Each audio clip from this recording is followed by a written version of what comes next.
drag this stuff out. The other thing is the 1,000 pages of documents was one of the things I filed under the FOIA. They are gone.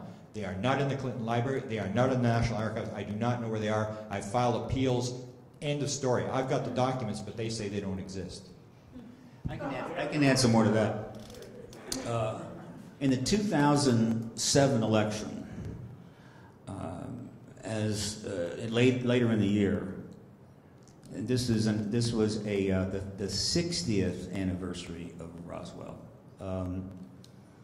I went to the Roswell Festival, and I had been pushing the Rockefeller Initiative very hard, very, very hard. And so I'm at the Roswell Festival, and the Fox News called me up, and they said they wanted me to do I forget which show it was. I don't think it was Fox and Friends. It was one of the other ones, but it might have been Fox and Friends. So I go on, and they've been getting my press releases, which talked about the Rockefeller Initiative, right? Again, theoretically, that should have been covered heavily, without question, but it wasn't. The truth embargo says you don't go there. But in the case of Fox and the fact that, you know, Hillary was a factor in that election, they couldn't resist. So they called me up and they put me on, and I went on, and I was in a booth. I was in one of those trucks there that was at the festival, sitting on the outside, and I had to go in the truck, and I'm sitting there. And they interviewed me, and I have a monitor there that I'm watching. And I was very amused when the segment comes up, right, to interview me. They put up a graphic behind the interviewer, the fellow, the guy that talked to me. On one side was Hillary Clinton, and on the other side was a flying saucer. And I talked about the Rockefeller Initiative on Fox, 2007, in the middle of the Democratic debates. Now, I was absolutely certain that when she saw this, and I guarantee you she saw this, her blood ran cold. I met her once with Sarah McLennan. She's like a very nice person. Some people, well, I won't go there, but so this is not a good thing. Well, there was no follow-up. Nobody followed up on it, nothing else. But nevertheless, that was an example of that one moment. And one of the things I've said several times, which I think is very telling, and again, this is one of those sort of oblique analyses that you really have to think about to get, and most people are not going to do that, and I get it, that's my job, is that, look, I've watched politics in the U.S. become as hyper-partisan as it's ever been. I think back in the 1800s they had some pretty rough times. The Jackson administration, if I recall, is pretty bad. The point is, it's really, really bad. If you've got a wart on your chin, they're going to eviscerate you over that, okay? If your dog poops on somebody's lawn, they're coming after you. Everything is in play. You've seen it. If you're American, you know exactly what I'm talking about. I don't know how bad it is in Canada. I imagine it's fairly intense. But you watch our TV, so you know what it is. It's basically a knife fight down there, all right? Every day. Okay, well, then think about this for a second. On the internet, going all the way back to 2000, right, jacked heavily up by the fact that Podesta himself called for the release of UFO files in 2002, 2003. The Clintons have been repeatedly connected to the ET issue through the Rockefeller Initiative and documents that are posted on 2 websites and other websites. You don't believe me? Put Rockefeller Initiative into Google, right, and go to images and do the image search. They're right there. They've been up there for 14 years. Podesta calls for the release of UFO files twice. All right, what happens? He gets made the transition team to Obama. Right? How many people have read an article or seen a Drudge report on any of the right-wing websites or even Rush Limbaugh attacking the Clintons over the UFO connection? Can you think of one? No, I never have. They should have slaughtered them over it. They should have dropped bombs on them. It should have been, well, just pretty spectacular. Why is that? Believe me, these things don't happen by accident.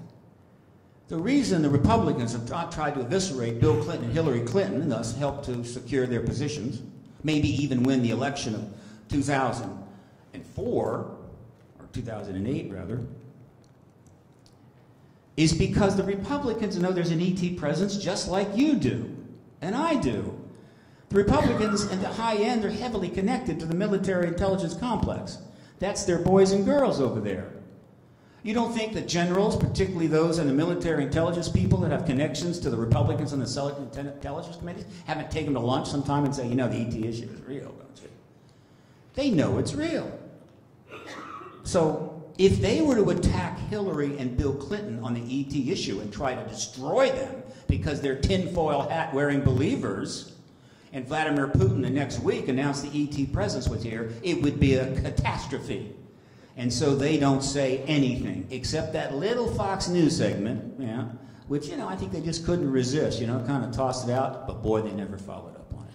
So are you starting to get the surreality of what is going on down there? It's beyond Lewis Carroll. It's beyond Alice in Wonderland. We are completely in the outer orbits. It's just, it was kabuki theater cubed.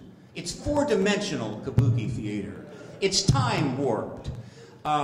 So one should not be surprised that things don't make sense, things don't get done, things don't add up. Right?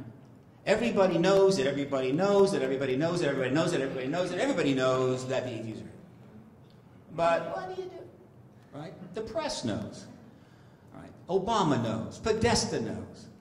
So what exactly is going on? Well, I think, and I'll give it to Grant, in all of this madness that they've created, this insane asylum they've built down there, they basically lock themselves into separate rooms. One group is in the room where they do the, what do they call it, electroshock therapy, and somebody else is in the shower room over here, you know. And so the White House can't do anything because the military intelligence won't give them the information, and the military intelligence can't do anything because they work for the president, and that would be treason. The politicians can't do anything. They've been pulled out of the loop. And so they're just sort of sitting in their little boxes and nothing is going on while the world passes them by. The job of the activist is to solve that problem. Force them to come together and cut a deal. That's really what we're doing. That's the whole point of the initiative. That's the whole point of the media frenzy we're trying to get. Force them to cut a deal. Meaning they no longer can stand pat. They must cut a deal and get disclosure done. And I really don't care about anybody's political aspirations at all. I don't care if the United States is not the first to disclose. And I'm going to make that point repeatedly to members of Congress and in the media so that the president, if he's not playing golf, may catch it. I don't care. This thing is way past American exceptionalism and our right to be a superpower and blah, blah, blah, blah, blah. It's way past that. Hillary's aspirations to be the first woman president are slowly sinking into a swamp of self-interest, corruption, delusion. She had a shot, she didn't get it. Obama got it, failed presidency. These are tough times, all right? But things will start getting better for everybody when politicians actually start standing up for what they've done, what they've said, and the important issues. If she wants to be president, she needs to do it. And she needs to do it pretty quickly, because the Rockefeller Initiative is heading straight for her like a cruise missile. If you're aware, there's two documents in the Rockefeller Initiative to deal with Hillary Clinton, and they're very clear documents. And one states that all the material going from the Rockefellers into the science advisor to the president, and all the stuff from going from the science advisor to the president back to Rockefeller, were going through Hillary Clinton's office. So that is very clear that Hillary was in the middle of this whole thing. The second one was Rockefeller, when he came and he told John Mack and he told Hopkins, he said, I'm going to the president, I'm going to get disclosure. And they said, Mr. Rockefeller, I don't think that's how it works. He said, no, I'm going there, I'm going to go to the president. So he went to try to get to the president, and they cut him off at the science advisor, cut him off. Try to handle him, keep him away from the president. So Rockefeller was saying, okay, you know, I don't think we can do anything. Rockefeller said, look, he says, if I don't get what I want, I'm going to put a major ad in every major newspaper in the United States, and I've got the money to do it, and I'm going to ask for disclosure publicly. He said, hang on, Mr. Rockefeller, what do you want to do? What do you want us to do? And he said, if it's as deep as you say it is, and if it's as classified as you say it is, what can we do? We can't do anything. Give us one case, we'll get that one case declassified, and then we'll go after the rest of it. And he said, okay, go out, we want a reinvestigation of Roswell. And that's why they reinvestigated Roswell. So when this was going on, Hillary was in the middle of this thing, and then he had this letter. So when he didn't get what he wanted, he said, okay, I think it's time to go to the president. I'm going to send the letter to the president. And he said, no, Mr. Rockefeller. And they would do some more stuff for him. So he had this letter on a disclosure of the UFO phenomena to the public, to the president. And what he would do is he'd have different people helping him draft the letter and make changes. Hillary Clinton, clearly in one of the documents it shows Hillary Clinton was one of the people that was helping him edit the letter on UFO disclosure to the president. So Hillary had these two documents that clearly said she was in the middle of this whole thing. So she's running for president last time, and I filed 100 FOIA requests, and FOIA is, it's like, you know how the system works, the people can win. First come, first serve. So there's a big lawyer firm in Washington who wanted Hillary's files, and they were all upset. And 11 of the first 18 FOIAs that came out from the Clinton library were on UFOs. So of course, all the media is saying, well, what's with the UFO stuff? What's going on here? And this law firm in Washington, Danny may know who they are, they were trying to get Hillary's stuff. And they were very upset. So they made a public statement and said, what's with this? We want Hillary's files. Why are you all this garbage? You're releasing all this garbage stuff. And I wrote him a letter and I said, first come, first serve. I don't give a damn who you are. Go to hell. And they never responded. But anyway, what happened was I got picked up. Washington Post interviewed me for an hour and a quarter. Fox News interviewed me. Associated Press interviewed me extensively. 2 of the 3 did articles. I gave them all those 2 Hillary Clinton documents. She was running for president, and those clear documents that showed that she was part of this UFO thing, they wrote stories, but they totally ignored the Hillary documents, even though they were provided with all that material. So it doesn't just happen in Toronto, it happens all over the place. There's news editors, whatever's going on, they just don't want to touch the subject, and that's where, on the internet, we've got power. We, the people, have to take control and keep the pressure on. We have power that we don't realize we have on the internet, and we should be using it. Now, here's another story. You ready for this one? Related. So, as part of the Rockefeller Initiative being put out in 2000 going forward, we were aware that Hillary Clinton and Bill Clinton had met and had a meeting with Lawrence Rockefeller at his JY Ranch in Wyoming, right back in the middle of the Rockefeller Initiative. It was like 1995, if I'm not mistaken.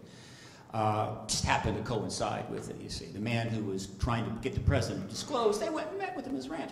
And we had made clear statements, both myself and Grant, that they discussed the ET issue while they were up there. Right? We also, and let me also point out that Rockefeller had invited a number of researchers, including Linda Moulton Howe, Stephen Greer, and others, to meet at the same ranch, JY Ranch, to discuss strategy regarding this. This is how intense this was. Well, the debunkers and some of the reporters who I talked to, and on the end, the debunkers were on the internet saying, there's no way that they discussed the ET issue up there. Absolutely couldn't happen. Absolutely couldn't happen. No way they'd have done it. No way they'd have done it. You know, blah, blah, blah, the same old crap. So anyway, Grant files his FOIAs to the presidential library and gets a bunch of stuff back, including some very fine photos. And a couple of these photos showed Hillary Clinton walking through the woods during that meeting, crossing a bridge with Lawrence Rockefeller, and she has a book in her arm that's upside down. All right? Okay, fine. Well, of course, that photo went up on the internet. All right? If there's no internet, this story doesn't happen, okay? Internet. So it was available to, well, 4 or 5 billion people. So couple of guys, I think the guy was in France. Yeah, it was France. Well, I want to get this guy's name and somehow get him some promotion because he's been lost in history here. But he decides, I'm going to find that book, okay? So he starts checking every book that he conceivably could, that could possibly be that book, and he finds that book, all right? And so naturally, he sends it in to, I think, Open Minds or somebody, and so they publish an article. What was the book that she was carrying as she's talking to him, upside down, right? It was, help me here, Grant. Philosophical implications of the philosophical implications of the discovery of extraterrestrial life. By astrophysicist Paul Davies. Just another one of those coincidences. Now that photo is still out there, and the documents are still out there, and the DVDs are headed for the Capitol. And so here is the problem that they have.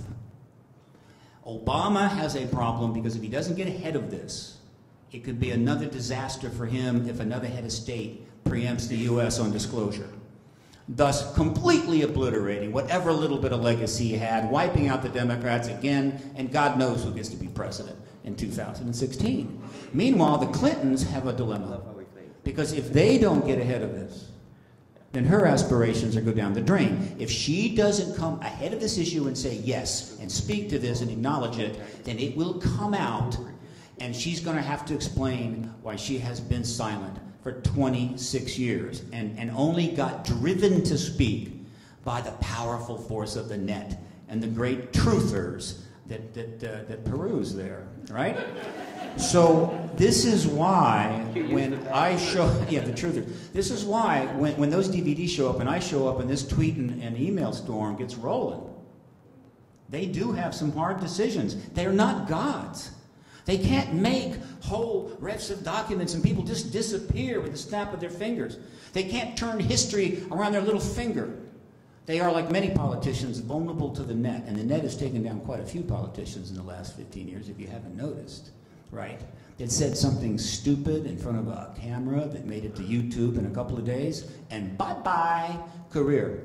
And that's only the beginning, because I think the net's played a pretty important part in the Edward Snowden affair, which has turned the NSA upside down, right? And let's don't even get into WikiLeaks. So they're really on the run. Now, maybe there'll be a big pushback. I don't know. But I know this, that the coinciding of Hillary Clinton's aspirations for the 2016 election, the 2014 election coming to an end in November, Obama's huge failed presidency, which he has desperately need to salvage, if the Democrats are not to lose the House and Senate, if not this time, then by 2016, means that somebody is going to have to face up to this issue and get on top of it and make it theirs, so that that will help get them where they want to go instead of destroy their opportunities. So I think that's why we get congressional hearings before March of next year. Okay. If I'm the Obama administration and I'm confronted with that petition, I've got a couple of options. One option is to go, yes, we're going to call for disclosure. Boom! All hell breaks loose. Could have done that. Not going to happen. The other was to publish a wishy-washy classic political statement that really doesn't say anything, but you can't attack, and they're safe. They could have done that. Instead, they gave us an absolute denial, which very possibly could have been deliberate on their part because they couldn't do anything, but they could give us something to work with. Well, that's exactly what we're doing, and so, but I don't know that. Maybe one day we'll know that. But whether it was intentional or whether they actually believe there is no evidence, possible, but unlikely, that was what made the next two steps highly probable. So as we move into the final move of this chess game, again, I've got the White House on paper saying there is absolutely nothing to this, and I've got a 26-year, no, it's not 26 year, 19, yeah, it's a 17 and 9, it's 21 year. I got a 21-year, easily verifiable record that Hillary and Bill Clinton have said absolutely nothing about a very significant event that took place in their administration, and I'll throw Podesta in as well, and Panetta, all right? Nothing, absolutely nothing. So they're both red-handed. They're caught red-handed, right?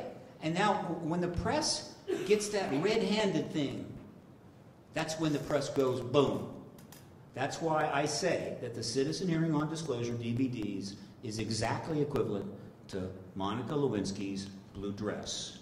Because there wasn't anything more to say or do, no more nonsense, no more lies, no more maneuvering. to stop the press from doing what it was going to do next, which is basically take Bill Clinton to the outhouse and beat the crap out of him until he completely confessed, apologized 85 times, and was impeached by the House. That's the way it works, right? Now, if Hillary and the president can somehow worm their way out of this by some histrionic maneuvers, I'll be impressed. I don't see it. On paper, I think we have them. That's best I can say.